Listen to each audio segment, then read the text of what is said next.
Alfredo, fica com a gente também para participar de um outro debate importante. A unificação na cobrança de ICMS nos estados vai trazer junto um aumento no preço final da gasolina. Sobre esse problema e também as consequências inevitáveis que vêm junto com ele, vamos conversar agora ao vivo com Guilherme de Ferreira, especialista em direito tributário. Guilherme, muito boa tarde para você. Obrigada por aceitar nosso convite e participar dessa discussão tão importante. Boa tarde a todos que estão nos ouvindo e assistindo. Boa tarde, Soraya. Obrigado pela oportunidade. Bom, queria te perguntar logo de primeira, cada estado pode ter aí um resultado diferente, a depender aí da alíquota atual. A gente sabe que a alíquota referente a combustíveis aqui em São Paulo, ela é de 18%, mas, por exemplo, em outros estados, ela ultrapassa os 23%. Como que fica nesse sentido? Isso mesmo. Alguns estados vão sentir esse impacto na mudança, nesse nova forma da alíquota, que ela vai ser a de REN, que vai ser uma alíquota fixa, né? Então, quando se trata do diesel, vai ficar em 0,94 centavos e, se tratando da gasolina, 1,22. Então, como você bem disse, tinha alguns estados que faziam a cobrança de 12%, 13%, 14%, chegando até mais de 23%. Então, esses estados ali que tinham uma alíquota bem elevada, eles vão sentir sim. No sentido de valores, não necessariamente eles podem refletir direto nas bombas, por exemplo. Essa medida, o consumidor vai sentir um aumento ou, em alguns lugares, como você diz, pode aumentar ou ainda diminuir? O consumidor final vai sentir sim. Porque quando foi analisada essa legislação e ela foi ali discutida para ela ser implementada, no ano de 2021 e 2022, a gente tinha um cenário diferente do combustível de hoje. Aquela época a gente estava em crise, a gente estava na crise pandêmica, o dólar estava muito em alta e tiveram alguns estados que o combustível chegou a bater R$10. Então, naquela época, uma porcentagem dentro da forma que era cobrada a alíquota, então ficava muito caro esse imposto no final. Então, ali se discutia essa questão de um valor fixo, e que chegou a esse valor fixo ali na gasolina de 1,22, que seria o ideal. O Estado não deixaria de arrecadar e não ficaria tão caro para o consumidor. Contudo, hoje a gente está num cenário totalmente diferente. A gente tem um cenário onde o dólar já está um pouco mais abaixo, ainda sim elevado, mas um pouco mais abaixo, e a gente tem combustível aí que gira na casa de R$5, R$6, ali no máximo passando de R$6 em alguns estados. Então, por essa razão, quando se tem essa alíquota fixa, vai sim influenciar na bomba para o consumidor final. Trazer para essa conversa o nosso comentarista Alfredo Scaff, que também vai te fazer algumas perguntas. Alfredo?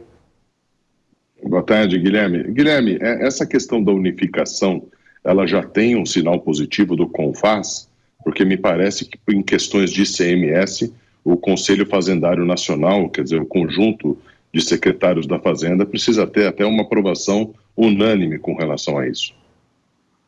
Sim, por essa razão que essa lei complementar foi editada e publicada em 2022, e ela está sendo aplicada só agora, o diesel no começo do mês de maio, e o da gasolina no mês de junho, né? Então, por isso que teve essa demora para o início da aplicação de fato da legislação, porque tanto o STF quanto os governadores e também o CONFAZ, eles vinham ali discutindo a melhor forma para a aplicação dessa legislação de fato. Então, em regra, sim, estão todos em consonância ali, já todos no mesmo patamar de pensamento para essa cobrança dessa nova alíquota. Guilherme, a gente vem falando muito ao longo dos dias, hoje aqui mesmo também nessa edição do Fast News, sobre a reforma tributária, né? Essa definição, então, de uma alíquota fixa vai no caminho justamente dessa simplificação dos tributos? Qual que é o objetivo, então, dessa medida? Sim, nós temos hoje, sobre a reforma tributária, algumas PECs que já estão no Congresso, e tem duas que o governo adotou que mais gosta delas, né? Que é a PEC 45 e a PEC 110. E eles vêm nessa tentativa de unificação. E, de fato, essas PECs, elas vêm com a ideia de unificação dos impostos, tentar fazer um imposto único, até mesmo para simplificar. Tem algumas outras PECs também que traz, tem aquela PEC do Simplifica Já, que traz essa ideia de simplificação dos impostos, mas eu vou ter que concordar com o doutor Alfredo, que trouxe aqui a questão de que o país e a forma que está apresentada a reforma tributária, ela não está madura ainda para ser votada.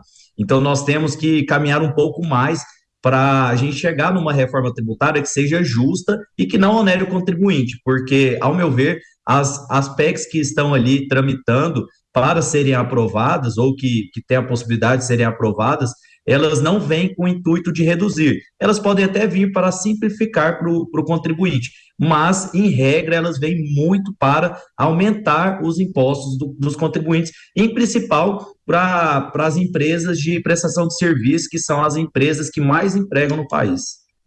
Pedro, gostaria de fazer mais uma pergunta? Eu gostaria. Guilherme, você acha que nessa reforma tributária há uma efetiva preocupação com a questão do ente municipal, isto é, com os prefeitos municipais, com os municípios, para que a gente não corra nenhum risco dessa reforma atingir a arrecadação municipal, que eu tenho certeza que você concorda, é onde acontecem as coisas para nós todos da sociedade? Então, eu não vi nas reformas tributárias algo em especial para os municípios. Falar assim, lógico que tem, vai ter uma modificação na forma de cobrança, na forma de distribuição, mas eu não vejo como dando privilégios e olhando para os municípios o que deveria ser feito numa reforma tributária, porque a gente vem ali da cadeia, né? Então vem União, e a gente vem estados, Distrito Federal, e vem municípios que estão lá embaixo, que é onde os contribuintes, onde nós, população, precisamos dos benefícios, né? Então, não vi ainda ser abarcados os municípios de uma forma assim que eles mereçam de fato, né?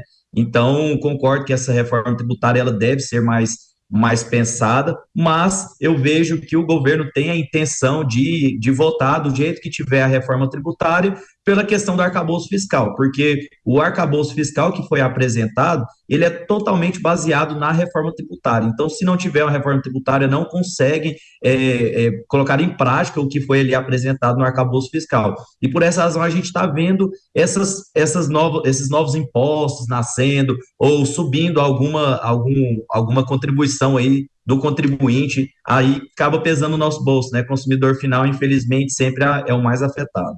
E nesses estados em que for reduzida, por exemplo, a alíquota, deverá haver alguma contrapartida financeira, né, por conta dessa perda de arrecadação desses estados?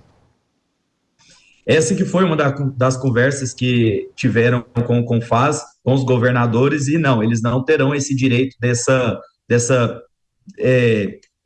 perda, caso venha a ter, por conta que todos entraram em acordo. Foi um acordo entre os estados, junto com a STF, junto com o CONFAZ, para poder colocar de fato essa cobrança dessa lei. Guilherme de Ferreira, portanto, trazendo aí alguns esclarecimentos em relação a essa unificação, né, da cobrança nos impostos. Muito obrigada pelos seus esclarecimentos e pela gentileza de nos atender hoje. Obrigado, Soraya, obrigado, Alfredo, obrigado a todos que estão aqui nos escutando, nos assistindo.